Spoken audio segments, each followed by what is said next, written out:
Good afternoon, everybody. My name is David Levy-Fowler, and we are in another seminar of the theories of regulation and governance. And today, it's my pleasure to host a good friend, Professor Per Lægreid, who is one of the leading researchers in public policy, governance, and public administration. Per will speak about the whole-government approach, taking stock of the whole-government approach. I will change the slides and he will talk.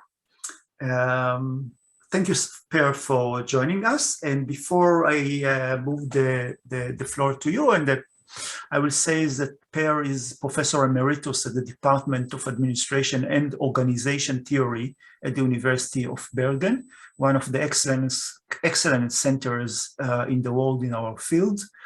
His research addresses studies of public administration and democratic governance from broad institutional perspective, combining political science and organizational studies. A special focus has been on public sector reform from domestic and comparative perspective. So we are honored to have you with us today, Per. Thank you very much for joining us. And if you are ready, we can start. Thank you. Thank you very much. Thank you very much for the invitation. It's really a pleasure to talk about whole of government reforms. 15 years ago, I published the article, The Whole of Government Approach to Public Sector Reform and Public Administration Review with Tom Christensen. So I think it's time to stop up and taking stock about this reform movement.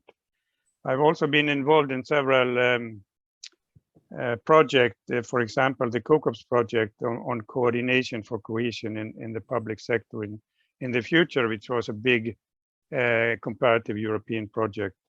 And there we also addressed the question of the governance for social cohesion and coordination, and also several domestic comparative domestic projects on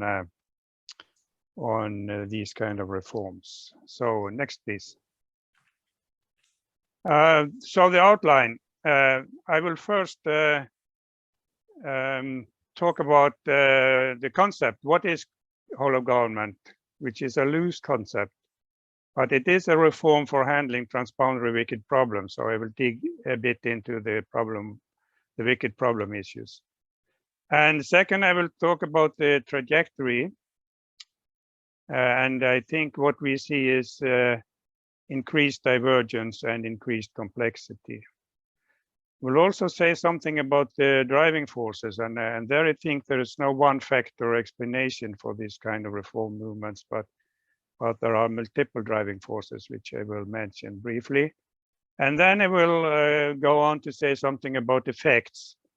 And of course, effects is very important, effects and implication, but at the same time, the effects are uncertain and patchy. So I will say something about that, and ending by some lessons and conclusion. So next, please. Can you try? Yeah. What is whole of government? Well, it's first, it is an unclear terminology. It might started with the joint up government concept by Blair in 1997. And then it moved to I think Australia, who came up with the whole of government label. But we also know a lot of other reform trajectories, which is more or less overlapping or complementing or competing with the whole of government's approach, such as new public governance, especially. And it is a holistic strategy. It's about coordination, collaboration, integration, addressing transboundary problems. So it's in many ways the opposition of departmentalization, tunnel vision, vertical silos, and it has an inter-organizational focus, addressing especially horizontal coordination and cross-sector programs. It's also about strengthening the center. So it's bringing the central government back in many ways. In some ways, it's also a slogan and a symbol, some kind of window dressing, if you like, or about meaning making and reputation management. But summing up about this, it's transboundary coordination to avoid different policy tools, to avoid that different policy tools undermines each other and become more coherent and enhances synergy. So it's about public service agencies working across portfolio boundaries to achieve a shared goal and an integrated government response to particular issues. So it can be both about policy development and design, but also about policy implementation. And it's not entirely new. It has been around for many years already. Next, please.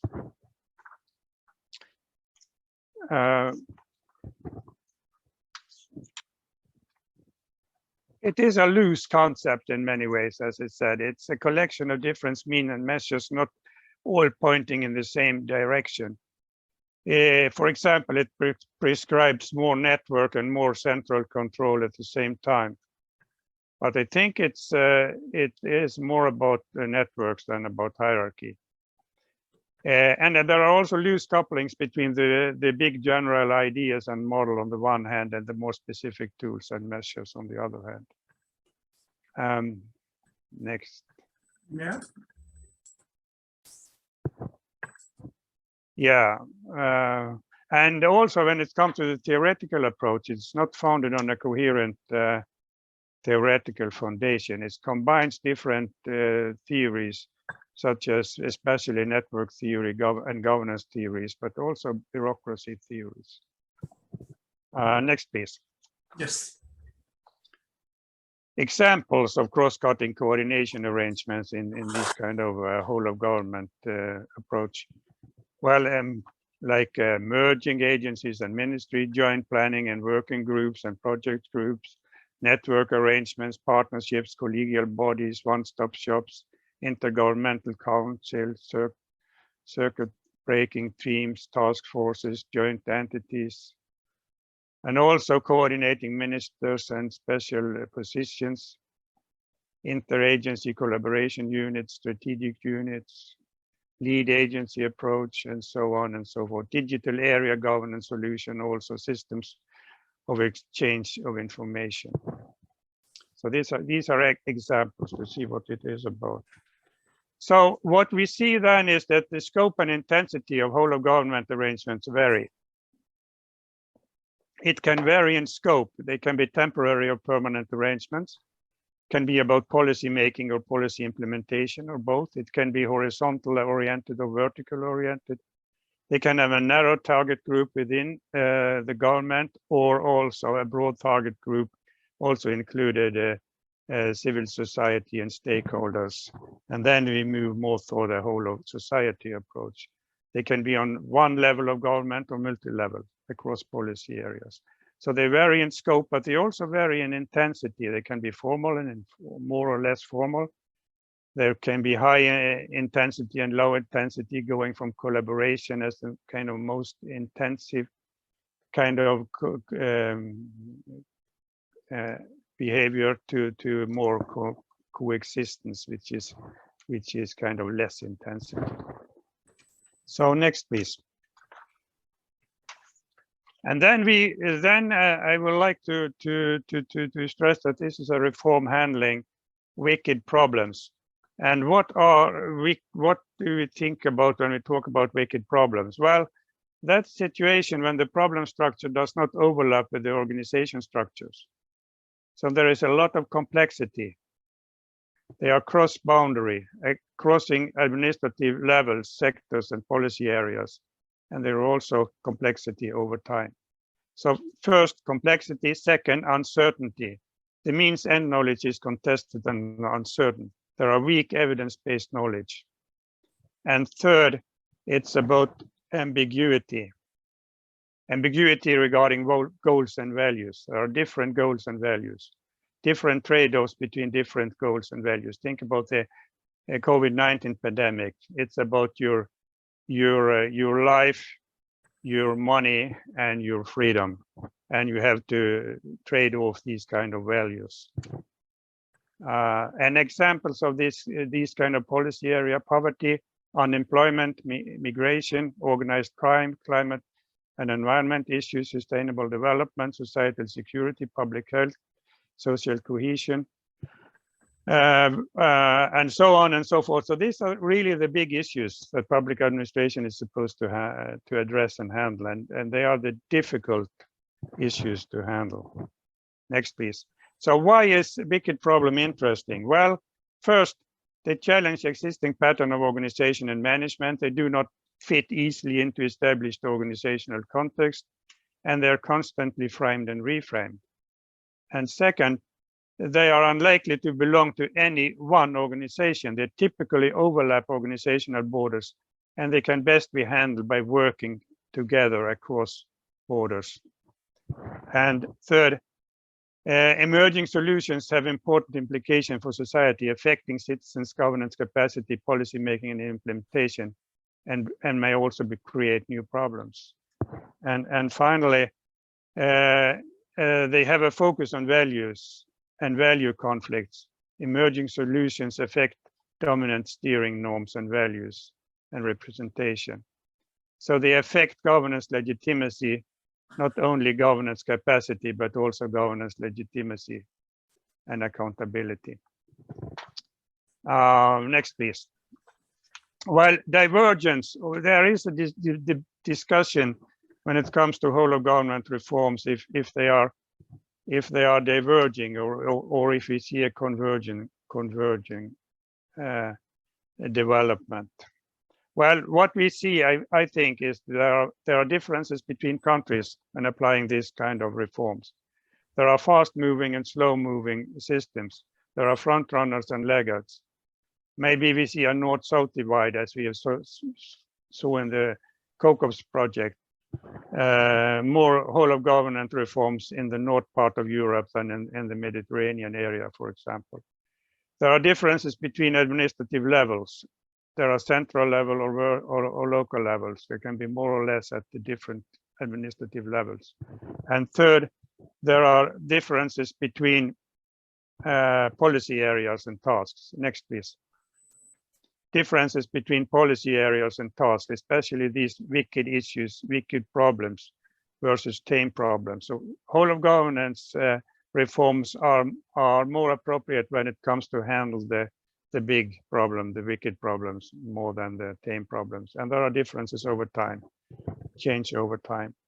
What do you mean by differences over time? Well, there has to do with, there are some front runners and some latecomers. So you can be in different phases of reforms. If you started first, if you were like the US, New Zealand, or Australia was some kind of front runners, they will be in different phases of reform than latecomers. You are just introducing these kind of reforms. So that's why time matter in a way.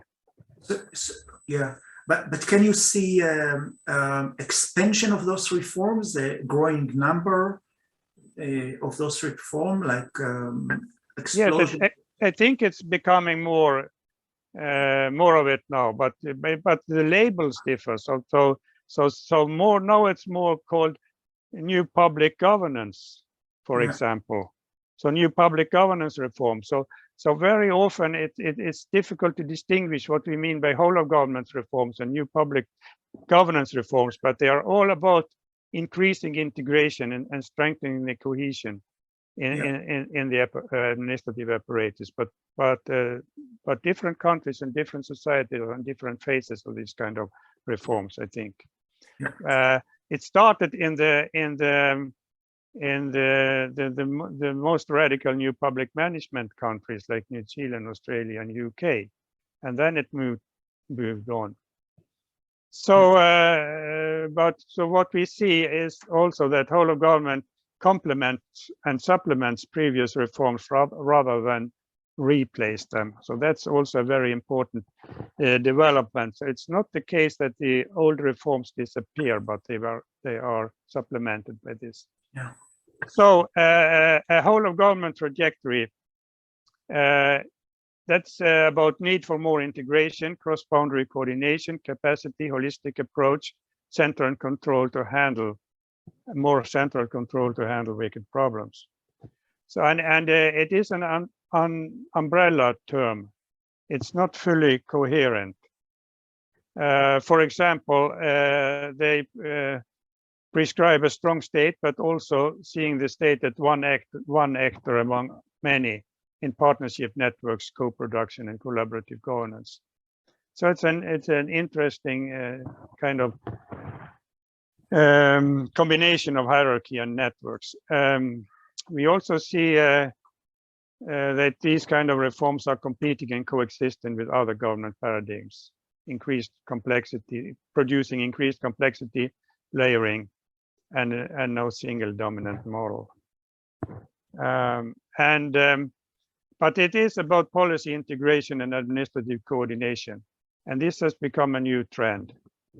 But it varies in scope and intensity across time, policy fields, and countries.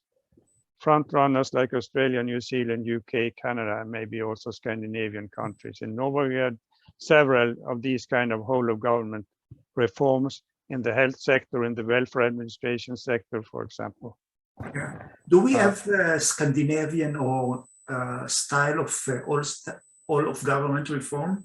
Is it that urgent to the same extent like in Australia or say the UK or the US? Well, of course it varies, because if it's a unitary state or a non-unitary state, federal state, it varies also, I think, with the size and complexity of the country.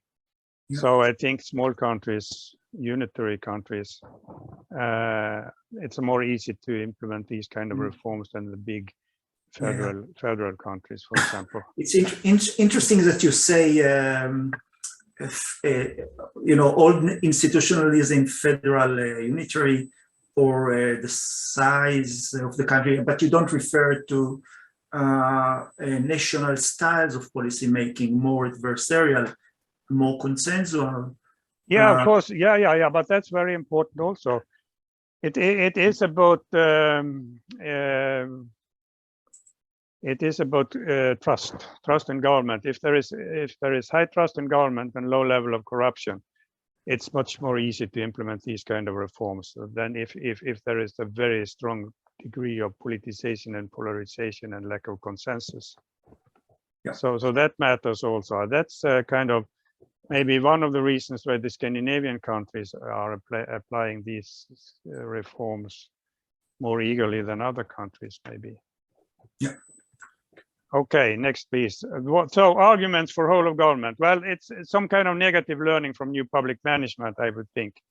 So new public management led to increased fragmentation, problems of service quality, coordination and efficiency problem, and loss of political control. So there was some kind of negative learning from new public management. And then there was the efficiency argument, the economy of scale, big is beautiful. Kind of, it was some ideas about cost reduction by having bigger units. It's a security argument. It's a more risky society now. There are terrorism, there are war, there are need for more central control and coordination, fear of disasters and pandemics. All these kind of enhances the kind of the need and the interest in whole of government approaches. And then it's the consumer argument. User demands for better services, service quality and services that are in line with their needs, especially these citizens that have complicated needs. And then it's the technological argument. Digitalization reduces the cost of horizontal coordination, for example. And we have the political argument. It's a symbol, a signal. it's important to signal differences from the previous government reforms. When the joint top government come with Blair in the UK, it was also an important signal that this government was different from the previous government. So it's also part of symbols linked up to this. So there are multiple driving forces. Think about Pollitt and Bocart. They have this conceptual map of driving forces for administrative reforms. It will also fit for whole of government reforms, I think. Socioeconomic factors, features of the political system, crisis, importance of crisis and unexpected events, elite decision making, and so on. And we have the transformative approach. Next, please. Which Tom Christensen and I have used in some of our research.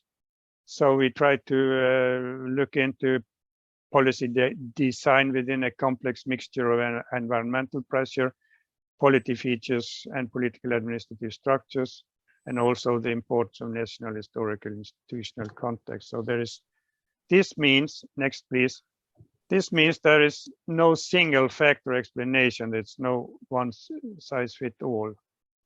Think about Thielen and associate their argument about gradual institutional change, layering, translation, editing, and adaptation. So whole of government is not the only show in town anymore. It's a more hybrid and complex system of reform that we now see. Next, please. So how to understand then whole of government reform? Well, what we have been done in my research with Tom Christensen is we dig, as I said, into structural instrumental features. So looking at this as kind of intended and planned organizational design.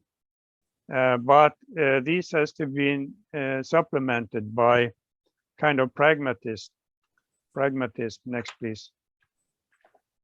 Can you try to get up? Well, okay. Pragmatism, yeah. Which mean kind of coalition building, modeling through incrementalist.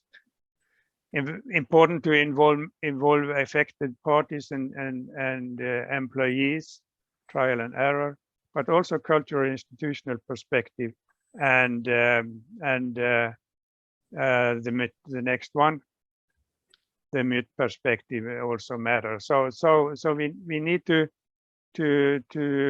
have different kind of ideas or perspective to trying to understand how these kind of reforms develop. I then think we have to move to say something about the effects, yeah. And the main argument is that context matter. But overall, there is a lack of systematic empirical knowledge of the structural effects of whole of government reforms. The context that the reforms are implemented within matter for their success. The effects are context dependent rather than general. And there is also the problem of overselling. When these kind of reforms run into trouble, is it a political failure or an administrative failure? I think we too often look at it as an administrative failure, but I think to a great extent is also a question of a political failure. So the success, for example, depends on resources allocated. It depends on the degree of autonomy for the implementing bodies. And it also is depending on involvement of affected parties. So the effects are kind of patchy. We know more about process effects than about outcome effects. Effects are often promised or assumed, but seldom well documented. It's difficult to isolate the effect of specific reform measures, of course, in a very hybrid reform landscape. And often there are trade-offs rather than clear success and failure cases. This has also to do with that to overcome departmental conflicts and creating shared identities. is challenging. I don't know how much time I have, but I think maybe we should move to the next slide. Yeah, lessons learned. I think overall there is a lack of reliable means and knowledge about relationship between organizational forms and societal effects. So the implication of this is that radical Big Bang reforms will not necessarily lead to greater effectiveness and better control than moderate experimental reforms. Especially this will be the case in turbulent, unsettled situations, which we often face when we are in crisis. We also need not only to look into effects on governance capacity like efficiency and economy, but also on governance legitimacy, such as trust and accountability and fairness. And rather than hubris, I think a more humble approach to administrative reform might be appropriate also when it comes to whole of government reforms. So diversity matters. There are variation in scope and intensity. Tasks matter, transboundary versus wicked problems versus tame problems. Context matter. There is no one best way. One need to take the context into consideration. Process matter, motivation, commitments, ownership, involvement of stakeholders, very important. Politics and power matters. This is not a value-free technical administrative tool. It has political implication. And a mixed order matter. There are networks and partnerships working in the shadow of hierarchy often. And accountability matters. Accountability tends to become more complex and hybrid. Next, please. Challenges. Well, there are tension, for example, between performance management, which is one of the most strongest kind of measures in new public management, and whole of government approaches on the other hand. That means there are tension between transboundary goals on the one hand and organization-specific targets on the other hand, which is typical for performance management. And we also need to take into account that silo mentality exists for good reasons. Transboundary work is time and resource demanding. Whole of government is not a panacea. It's a selective project. It works better. It's more important for some kind of issues than others. Next. And this is also, there might also be problems with these inbuilt tensions within the whole of government approach. For example, between decentralization and centralization at the same time is challenges. Not talking about networks and hierarchy, not networks or hierarchy. And top-down approaches is challenges. It's not only about collaboration for policy development, but it's also about local implementation at local levels. And these bring me to, I think, the conclusion. First, the idea of phases in which one global reform doctrine is replaced by another, I think that gets overall little support. Previous reforms do not fade away, but are complemented by new reform trends, resulting in mixed models. That's, I think, what we see now. Second, meta reforms, meta ideas such as whole of government, new public management, post-new public management, new public governance, Neobarbarian state, and so on. I don't think they take us very far. What we need to do is to dig into the specific means and measures that are linked up to these kind of general ideas when we want to study this, at least if we want to study this empirically. Next. There are more international divergence than convergence, I think, of whole of government's reforms.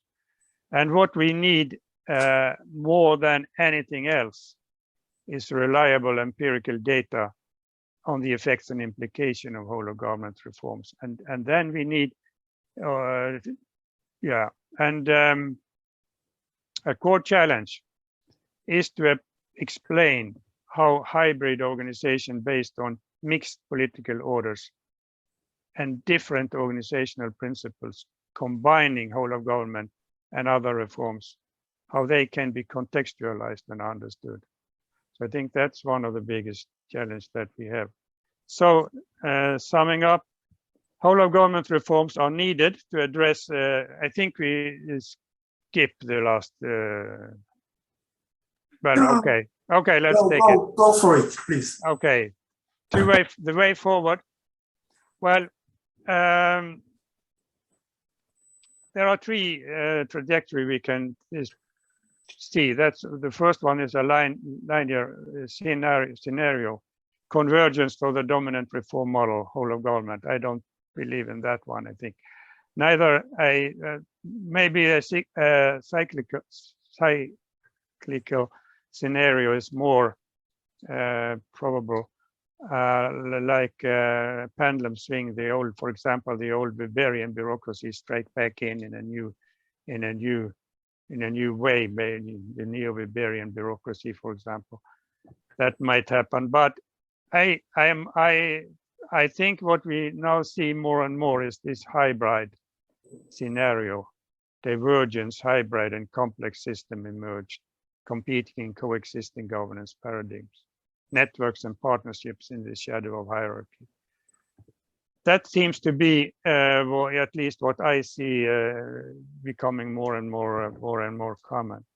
So whole of government reforms are needed to address big transboundary and wicked issues that public administration have to cope with. But I think a humble approach to what it can deliver might be wise. And the last slide, I think, is some literature that might be of interest. I think I stop with this. Thank you. Thank you, Per, very much for an excellent presentation, very intriguing one, and one that covers about 40 years of administrative reform. Yeah. And a career, actually, as well. Question from the audience now. It's time to ask questions and comments. You can enter into the discussion or write your questions in the text, in the chat line. I see Tolga raising his hand. Please, Tolga, come in. We don't hear you. You have to unmute yourself. I'm sorry, David. Like this is, I do this all the time. This was wonderful. I learned so much. There's a lot of overlaps between policy integration and this research, which is basically the same. Not even sister literatures, but seem to be doing very similar things. I want to go back to what David had been posing you, Per. Do we see, and you also said in your conclusions that there is a lot of convergence rather than national diversity. Do you see any convergence clubs? For example, is it just a matter of formal political institutions? Is it just unitary states are more welcoming or federal states more resisting? But also, for example, a Napoleonic administrative tradition, more welcoming, but a pluralist or a neo-corporatist interest intermediation system, more resisting. Do you see any informal rules playing any role in this game? Because you also said context matters too. Yeah. Thank you. Well, I don't think there is the only see convergence here. I think there is a lot of divergence as well. What we have seen in our kind of comparative project is that there, I think one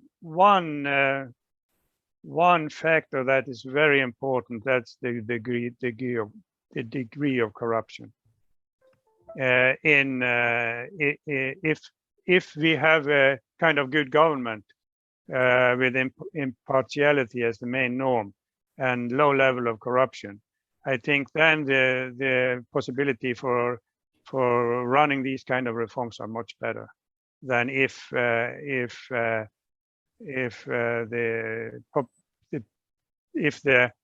citizens have very little trust in government and the degree of corruption is high.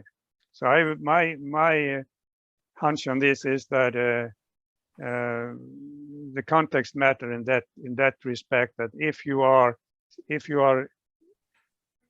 kind of a well-run country with low corruption and high trust in government, then whole of government reforms have better possibility to work in practice than if you are introducing these kind of reforms in countries with low trust and high corruption. And I think we saw a tendency to that in the COCOS project, which was an EU-funded project taking stock of administrative reforms in Europe. And then we saw this kind of north-south divide, for example, in Europe. And I think even if you go beyond Europe to developing countries, this will be even more so. Yeah. Thank you, Per. Thank you, Tolga. And the question from Avner. Welcome, Avner. Yeah, can you hear me? Yes, Avner. Despite being in Oxford, we can hear you. Well, the question is this. You mentioned among the varieties of whole government reforms, a Neobarbarian strand. Would you like to elaborate on that a bit? What does that mean? Yeah, the Neobarbarian strand is, of course, coming from G.F. Burkhardt and Christopher Pollitt in their book of public management reforms, when they launched this Neobarbarian strand, and I think the Neobarbarian strand is some kind of, in many ways it's close to the whole of government idea. It's combining hierarchy and networks, I would say, and the Neobarbarian approach is, I think it varies also in what kind of countries you are addressing. I think the Neobarbarian component in southern part of Europe is more about professionalization of the bureaucracy, to get a more professionalized bureaucracy. When it comes to the Neobarbarian component, when you come to northern part of Europe, I think it's more about citizens' involvements.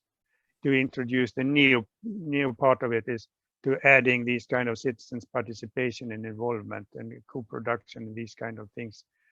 So it's about the you are trying to kind of supplement the Weberian bureaucratic idea about the meritocratic bureaucracy with professionalism and also with the participation from citizens and you. Thank you, Per. I'm sure, Avner, you may want to follow, but let's start with Charon and then see if there are others, and I have also a question, and then so Charon, first you, and then others if they want to enter. Please, Charon. Okay, thanks, Per. That was very interesting. I wanted to ask you if there's how much is there a personnel management component to these reforms, and the reason is I think I mean, if so in countries where you get more movement between local government and central government and between industry and government, so where you have so basically where and movement within government from one agency to another and from one ministry to another, I would have thought that these are countries where it would be much easier to then initiate a whole of government reform. That's on the one hand, and on the other hand, on the political level, if I would have wanted to facilitate a whole of government reform, then one of the first things I'll want to do is to do a personnel management reform where I'll allow a lot of movement between different parts of the public sector and between the public sector, the private sector, and the non-for-profit sector. So anyway, so I was wondering whether that's actually the case. I think that's a very good point. The personnel management, but what I think is the most important part when it comes to personnel management in these kind of reforms, that's involvement. It's very important to have participation and involvement of the employees in these kind of reforms. Not only in whole of government reforms, but in administrative reforms in general. But I think in particular when it comes to whole of government reforms, the involvement of actually the personnel who are supposed to run these kind of reforms and to implement them is very, very important. And I also, adding to that, I think that as you indicate, that mobility also matter in this case. So if you have more movement and mobility of personnel across organizational borders, that helps across policy area, across administrative levels, and also across public-private divide. So I think that it could be a good idea, as you indicate, that first to try to enhance these kind of personnel management reforms that enhances the kind of mobility, cross-border mobility, to actually to make it more easy to kind of build down these kind of silo structures that dominate. Thank you, Per. Marcus, please.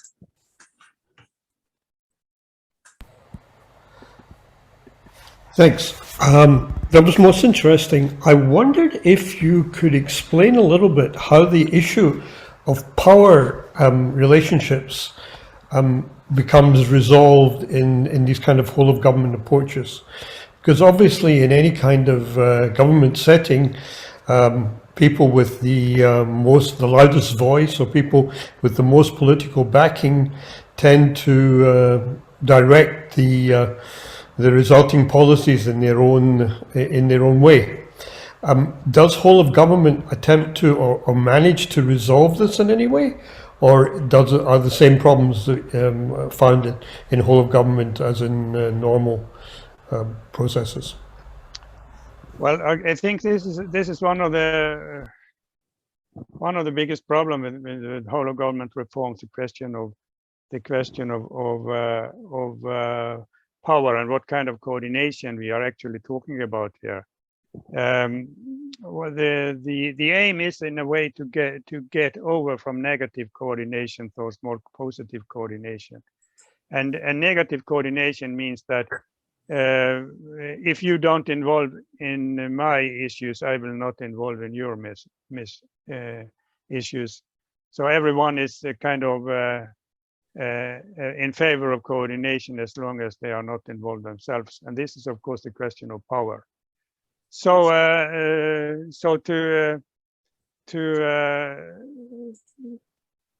to build down the silo structures, to move from negative coordination towards more positive coordination, that people and organizations work together to solve common problem is really a big problem, and this is of course most challenging when it comes to these kind of wicked issues, when that can only be handled if people collaborate across organizational borders and policy levels, administrative levels, and policy areas. So and these are the big issues also, of course. So the power issue is really a main obstacle here. How can we handle that? And that's also, I think, why often some of these whole of government initiative run into problems. You are you are building some kind of network structures, but often these kind of network structures have weak authority and few resources, and when people came into these kind of network structures and try to collaborate, they often defend their own organizations more than they try to work together and trying to come up with joint solutions. So this is really Thank you. A main problem. Yeah. Thank you, Per. I have a question here in text from Brian Scheinter. He asks, and he writes, leadership is often cited as a factor that underpin government agencies working well or badly. And he asks what type of leadership model best supports a whole government or similar approach. Well, I don't think you should aim for kind of top-down instructions from the top of the hierarchy. I think you need, even if a strong center is necessary, it's also very important to involve, as I said, to involve the employees. So you have you need to have a leadership that are involving the part of the public administration that's supposed to implement and run these kind of reforms. But you can't if you can't run it like an army, you need really to collaborate and to have a collaborative leadership. I think that's very important. Yeah. When a question for myself, what we see in the last century is a huge expansion of the administrative state. I think this is one of the revolutions that do not go noticed. It's kind of a latent revolution in the creation of the democratic state. And then come the crisis, one crisis, another crisis, and the success or the evaluation of success of governments to deal with those, the administration to deal with those challenges, be it financial crisis or climate crisis or the pandemic crisis, and then we have to kind of deliver a kind of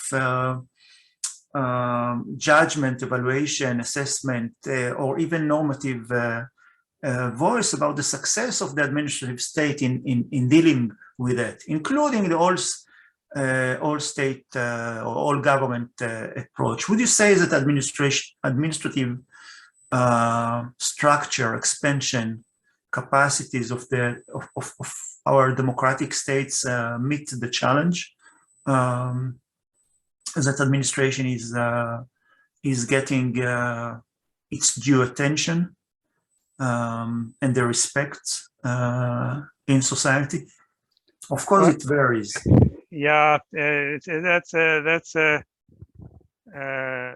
very important question, and I think one way of addressing that is to not only to talk about administrative capacity and governance capacity, but see that in relation to governance legitimacy. And I think one of the most interesting and challenging kind of research topic is how to understand the relationship between governance capacity on the one hand and governance legitimacy on the other hand. Are they reinforcing each other, or how will capacity and legitimacy affect each other? And I think that's especially important in crisis situation. For example, in crisis situation, crisis management is much more easier if people have a trust in government. If they don't trust government, then it's very hard even for a very strong state to handle the situation. Think about the COVID-19 pandemic, for example. What's the main measures to fight the pandemic? Well, vaccination.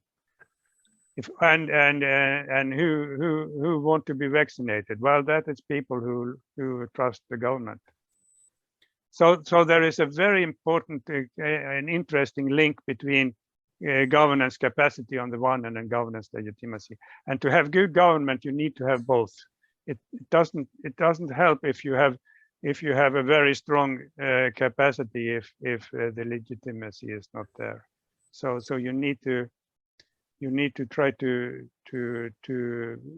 we need to understand much better how capacity and legitimacy coexist or kind of strengthen each other or not. Yeah. I think that is the most important question as far as I see, especially when it comes to crisis management and how to handle crisis. But I think also in more settled situation that is important. Yeah, I have a short comment to make before I ask others to comment or to raise question. I think what's the whole-of-government approach is trying to do, or the policy coordination literature, policy coordination, integration, tichlul in Hebrew, is trying to look up. And probably many of you watched the Netflix movie trying to look, Don't Look Up. Where the meteor is coming from above, and only few and the minorities are trying to deal with the problem. The others are dealing with their very silo approach and very funny movie, but with a strong message. That in fragmentation, complexity, growing of aspiration, we need to more of integration while recognizing diversity and different point of view. And this is very, very difficult. So that's my take of that. And now more people, more questions. Or if not, we can stop here and say thank you very much, Per, for presenting your work. We are looking forward to hear more from you in the future and from your collaborators on these topics and others. Thank you very much, all. And the next presentation in this series is by Guy Peters on policy coordination, which speaks again to the same issues. And those of you who took part also in Martino Maghetti presentation and Philip Train are looking into those issues. So we have three points of view on the same perspective, all driven by my personal interest in the wicked problems that is being called the Dead Sea, how to deal with the Dead Sea and the Dead Sea. there. Okay. So hopefully you'll have a chance to visit the Dead Sea, but here we are. Thank you very much, Per. Thank you very much, all. It was great to see you. Thank you very much. See you in the next seminar. Thank you. Thank you.